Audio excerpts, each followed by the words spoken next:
Este era un Toyota MR2 Spider del 2001. Si eres un entusiasta del motor, conoces bien el MR2. Estuvo en la primera generación, que a todo el mundo le encantó, luego la segunda generación, que a todo el mundo le encantó, y bueno, esta es la tercera generación de la que todo el mundo se olvidó. Hoy vamos a recordarla.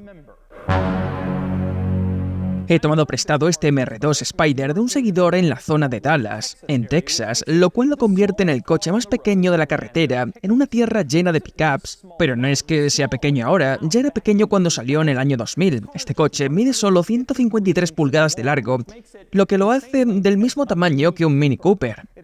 Solo tiene 2 plazas, pesa apenas 1000 kilos y ofrece únicamente 2 pies cúbicos de espacio de carga. Eso es un tercio de lo que te da un Miata. El MR2 Spider es un coche inusual, mientras que todo el mundo recuerda a los MR2 originales, que eran coupés o con techo targa fijo. Este era un descapotable de capota blanda, algo un poco inusual, pero mantenía el diseño de motor central de aquellos coches. Al fin y al cabo, MR2 significa Main Seat Runabout Two Seat, así que básicamente esto era como un Miata con motor central. Ahora bajo el capó que está aquí detrás encontrarás un motor de 4 cilindros, 1.8 litros con 138 caballos. La mayoría de la gente que compró este coche optó por la caja manual tradicional de 3 pedales, que es la que lleva este coche.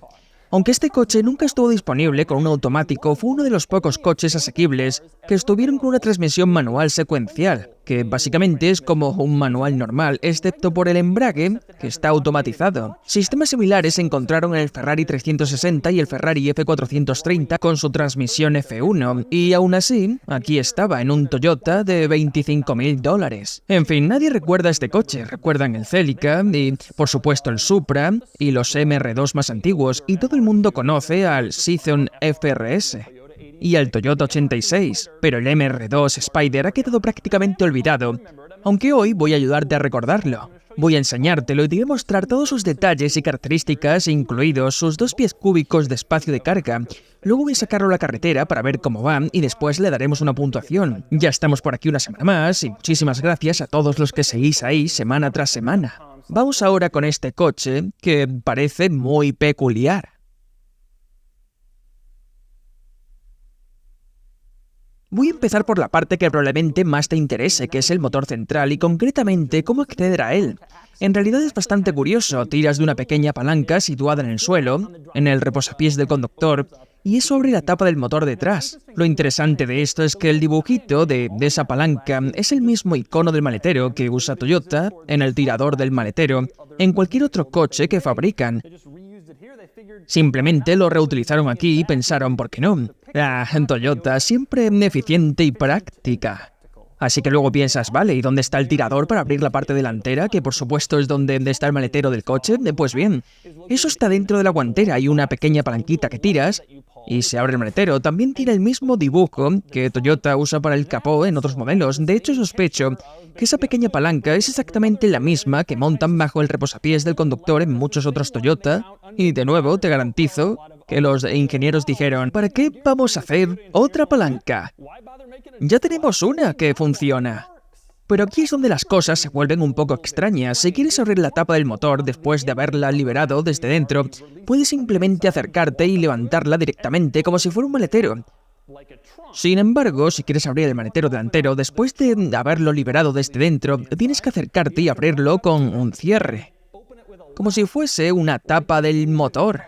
Obviamente la razón por la que Toyota hizo eso es porque necesitas un cierre en la parte delantera para que el maletero no salga volando en tu cara mientras conduces por la autopista, pero aún así es inusual ver una tapa de motor sin un pestillo de capó. En fin, abriéndolo, aquí lo tienes, este es el motor Toyota 1ZZ. Es el mismo motor que también se usó en el Toyota Celica GT, el Celica base. Por supuesto, el Celica GTS llevaba el 2ZZ, el mismo que también montaba el Lotus Elise, y este motor es similar al que montaban muchos otros Toyota, incluido el Corolla, pero con un poquito más de potencia, y aquí, por supuesto, montado detrás de los asientos, lo cual es muy distinto a cualquier otro Toyota. No hay nada especialmente destacable cuando abres la tapa del motor, es básicamente lo que te esperabas, pero sí hay otro detalle curioso en lo referente a la apertura de la tapa. Si miras en el suelo, en la alfombrilla del conductor donde abres la tapa del motor, verás un pequeño orificio para llave que dice lock y unlock. Si metes la llave ahí, puedes bloquear esas palancas para que no se puedan abrir.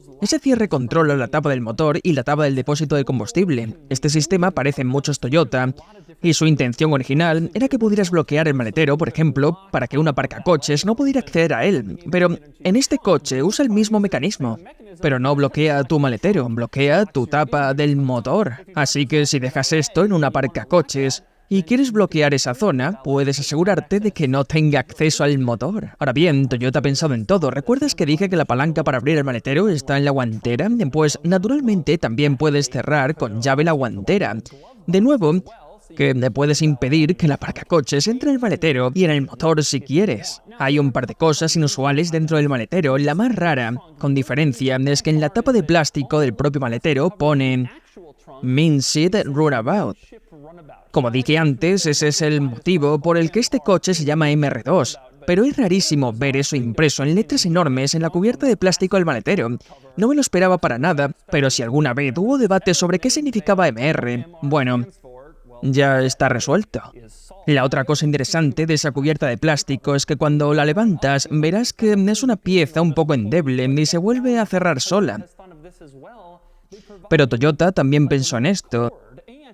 Te dan una especie de cordón en el extremo y una pequeña pieza de plástico y puedes engancharla en la parte superior del capó del maletero para mantenerlo abierto y así puedes hacer lo que quieras dentro, lo cual por supuesto no es mucho, porque aquí están los 2 pies cúbicos de carga del coche, verás que no hay espacio casi para nada. Ahí está la rueda de repuesto en su posición de fábrica y ocupa buena parte de tus 2 pies cúbicos, aunque supongo que es mejor que no llevar repuesto. Pero el MR2 Spider aún no ha terminado con el almacenamiento. Fíjate detrás del asiento del pasajero. Lo pliego y puedes ver que hay un pequeño compartimento de almacenamiento. Si pliegas el del conductor, verás lo mismo. Hay otro panel que cubre otro compartimento. En realidad es un único compartimento grande y cuando digo grande, hablo en términos MR2 Spider. Antes de enseñarte los detalles de ese compartimento, fíjate en los paneles que lo cubren y verás que también tienen cerraduras. Así que si llevas algo valioso en tu MR2 Spider y no quieres que te lo roben, pero tampoco quieres cerrar con llave el coche por miedo a que te rajen la capota en una zona conflictiva, puedes dejar tu objeto valioso en uno de los compartimentos que sí se pueden cerrar. Como resultado, hay un total de 6 cerraduras en este vehículo, 2 en las puertas, 2 en el compartimento trasero, una en el bloqueo de la tapa del motor, en el reposapiés del conductor y otra en la guantera. Un detalle interesante de los compartimentos traseros, aunque estos paneles dan acceso a un compartimento compartido y único, puedes bloquearlos por separado, así que en teoría podrías cerrar uno y olvidarte del otro, y creer que tus cosas están seguras cuando alguien podría entrar fácilmente por el lado que dejaste sin cerrar. Hablando de rarezas, en ese compartimento, si pliegas los asientos hacia adelante, verás que tiene un tamaño razonable, pero hay cosas curiosas. Una es que los paneles de plástico del fondo se pueden retirar. Y si los quitas, Toyota afirma que puedes meter un set de palos de golf en este coche. Y a mí me parece dudoso. Quizás Toyota está hablando de palos de minigolf. Otro detalle interesante, si miras los extremos del compartimento, verás una pequeña etiqueta de advertencia en cada lado. La parte de arriba está en japonés, la de abajo en inglés, y te advierte de que no pongas equipaje afilado en ese compartimento porque podría perforar la bolsa de drenaje, lo cual podría causar filtraciones, así que puedes guardar cosas ahí siempre que no sean demasiado puntiagudas. Ahora otro detalle interesante, encima de esos compartimentos, detrás de los asientos, el deflector de viento. Mira esto. Simplemente tiras hacia arriba y entonces se despliega y desvía el viento. El propietario me dice que sí que aporta algo cuando está levantado, aunque no lo parezca. Si ya no quieres el deflector de viento, si vuelves a poner la capota y no necesitas que te desvíe el viento, simplemente lo empujas hacia abajo y desaparece. Tenemos que hablar del funcionamiento de la capota, que en realidad es bastante sencillo, tan fácil que podrías hacerlo en un semáforo si estás parado y empieza a llover. Primero, hay una cosita aquí que dice pull, tirar. Tiras y eso libera la capota, luego simplemente la agarras y haces algo así. Lo más interesante del funcionamiento de la capota son los enganches que parecen enfadados. Básicamente bajan de golpe y tiran de la capota para cerrarla. Puedes verlos en acción aquí. Y ahora con los enganches enfadados alineados, tenemos el enganche 1 y el enganche 2, y la capota está cerrada bastante fácil. Para aquellos que insistís en que también la baje, primero pulsas unos botones encima de los enganches, eso los libera y luego es tan fácil como empujar la capota hacia atrás, y ahí está. Y ahora está bajada, también podrías hacerlo en un semáforo si de repente sale un sol inesperado. Entro en el MR2 Spyder porque, por supuesto, aquí dentro hay un par de detalles interesantes. Voy a empezar por el almacenamiento. Ya mencioné que hay un montón de compartimentos con llave distribuidos por todo el habitáculo, pero también hay uno que no se puede cerrar y está encima del salpicadero, lo cual es un sitio extraño para un compartimento de almacenamiento, pero está ahí por si tienes pequeños objetos que quieres llevar sin llave. También interesante en el centro del salpicadero, la consola central es un poco rara. A diferencia de la mayoría de coches deportivos, que tienen la consola central fluida y que baja hacia la palanca de cambios como una sola pieza, en este coche la consola baja completamente hasta el suelo, como en una furgoneta, y queda un hueco en el suelo entre la consola y la palanca de cambios. Eso es muy inusual en coches deportivos con interiores pequeños como este. Y hablando de decisiones de diseño raras en el interior, vuelvo a esa consola central porque tengo que mencionar los portavasos. No puedes fabricar un coche sin portavasos, así que este los tiene, aunque solo de nombre. Son probablemente los portavasos más endebles y ridículos que jamás verás en una emergencia. Moviéndome a la izquierda del volante, hay algunos elementos muy inusuales. Uno es el botón de bloquear y desbloquear, que solo está a la izquierda del volante. El pasajero no tiene manera de bloquear o desbloquear el coche, salvo por su propia puerta. Pero mucho más extraño aún es el botón de bloqueo de las ventanillas. Nunca he entendido por qué los coches de dos plazas tienen botón para bloquear ventanillas. ¿Odias tanto al pasajero que no quieres que baje su ventana? Pero en este coche es aún más raro porque los mandos de las ventanillas están en el centro, junto al freno de mano. Así que si bloqueas las ventanillas, tú igualmente puedes bajar la del conductor, pero el pasajero no puede bajar la suya. Es extraño, porque si el pasajero te está molestando bajando su ventana, puedes simplemente estirar 2 centímetros más y bajar la tuya, que no está bloqueada. No tengo ni idea de por qué se molestaron en poner un bloqueo de ventanillas aquí, pero ahí está. También interesante en este interior, los parasoles son muy pequeños. No pueden proporcionar prácticamente ninguna sombra real, tampoco se desmontan, lo que significa que no puedes moverlos al lateral si el sol viene de un lado y no incluyen espejo. Son los parasoles más básicos que verás jamás. Eso sí, tienen la etiqueta obligatoria de airbag.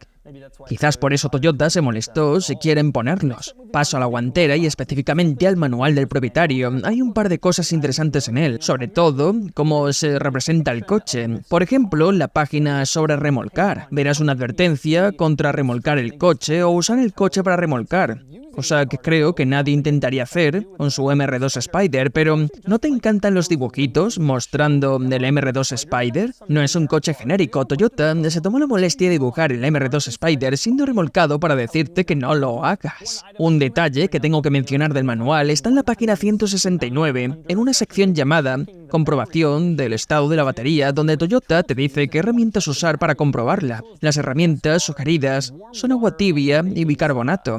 Y me pregunto, ¿qué abogado de Toyota afirmó que de este manual, que iba al público, dijera que uses agua tibia y bicarbonato para comprobar la batería? Realmente es algo un poco extraño que no me esperaba encontrar. Continuando con la guía de mantenimiento programado, primero quiero hablar de la portada. Mira a esta gente. El tipo con la bici está encantado, pasándoselo genial. Pero mira la foto pequeña del tipo en la oficina. Está enfadado. Esa es la cara de un hombre que no tiene un Toyota MR2 Spyder. Tenemos que ponerlo en uno. No estaría tan enfadado. Saldría de esa oficina y tendría el viento en su... bueno... lo que sea. Pero olvida las fotos un segundo. Ve a la página 14 de la guía de mantenimiento y verás una de las fotos más chulas que he encontrado en un manual. Un departamento de repuestos Toyota de la época en que se fabricaba este coche, quizás unos años antes. Si miras de cerca, no sé si la cámara lo capta, verás una funda frontal para un Supra. ¿La ves? Y parece que también hay una para un Celica. Ese era el mostrador de repuestos Toyota de 1996. Y lo han puesto aquí para que jamás lo olvidemos. Otra cosa interesante, si revisas los libritos del manual, encontrarás uno que es un manual únicamente para el sistema de cierre remoto. No lo entiendo. Es un mando con botón de abrir y cerrar. ¿Qué más necesitas saber? ¿Cómo puede existir un manual para eso? ¿A dónde quieres llegar? ¿Qué sentido tiene? Moviéndonos al exterior, solo hay un par de detalles. Uno de ellos son los faros, que son inusualmente enormes. Para un coche tan pequeño, mira qué grandes son casi del tamaño de mi cabeza. De hecho, los faros y las ruedas parecen casi del mismo tamaño. Y esos son los detalles y características del MR2 Spider, el pequeñísimo deportivo de motor central de 2 plazas e impráctico, fabricado por la misma compañía que al mismo tiempo hacía el enorme y robusto Land Cruiser V8. Bueno, ahora es el momento de ponerme al volante y ver cómo se maneja. Muy bien, conduciendo el MR2 Spider, la versión poco querida del MR2. Tengo que conducir con la capota bajada, hace como 21 grados aquí en Dallas. Primera impresión, se siente como la interpretación de Toyota de un descapotable deportivo. Todo está bien hecho, sólido, nada extremadamente lujoso o especial, pero parece que va a durar mucho tiempo y se ve duradero. El embrague es muy fácil, la palanca también es muy fácil, muy precisa. No es dura ni rara ni requiere trabajo, como en el S2000, donde tienes que saber lo que haces. Este es conectar y listo, si sabes llevar 3 pedales. Acelerando.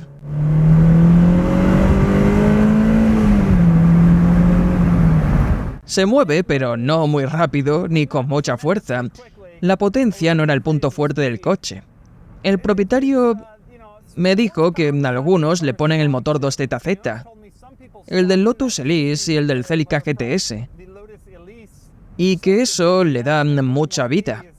Creo que sí, porque desde aquí, pisando a fondo, se nota que podría usar más potencia. Es una pena, la verdad, porque era una idea muy buena. Motor central, descapotable. Todos querían descapotables de tracción trasera, como el Miata. El motor central mejora las físicas, equilibra el peso en medio, en vez de ponerlo sobre un eje, y aún así, podrían haber sido un poco más rápido. La calidad de marcha es más dura de lo que me esperaba. No es incómodo, pero sí algo firme. Me sorprende lo preciso que es el volante, la dirección es buena y el coche responde muchísimo. En cuanto empiezas a girar, el coche gira. Cero zona muerta. Es una de las direcciones más precisas que he probado. Es agradable ir en un coche abierto, capota bajada, ventanillas subidas, como esos tipos. Parado en un semáforo, esto refuerza mi sensación de que este es simplemente el deportivo, según Toyota. Todo este plástico duradero, como un Tacoma, pero en pequeño y de motor central, es gracioso.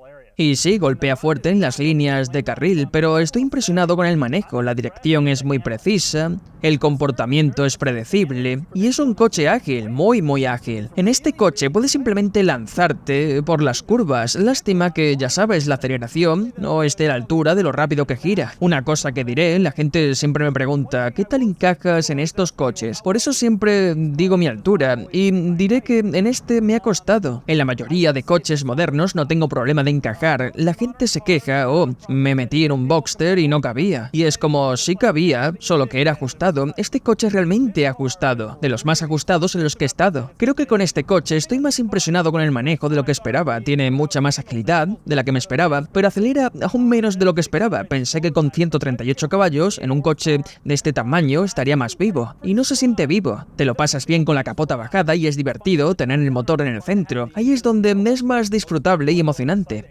Combinas esas dos cosas y es el coche perfecto, pero se quedaron un poco cortos a la hora de hacerlo perfecto por no darle la potencia que quizás debería haber tenido.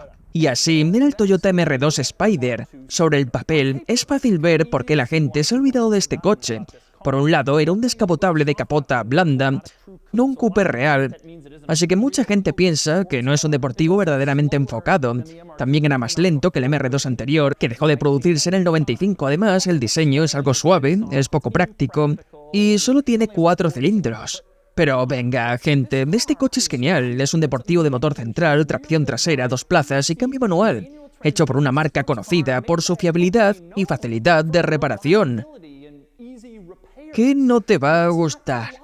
De todos modos, estés de acuerdo o no, al menos ahora recuerdas el MR2 Spider, y es el momento de darle una puntuación. Sumándolo todo, la puntuación total es de 46 de 100, y aquí lo puedes ver comparado con otros pequeños descapotables y tracción trasera. No es tan divertido ni tan utilizable a diario como el S2000 o el 124 Spider, pero también es bastante más barato.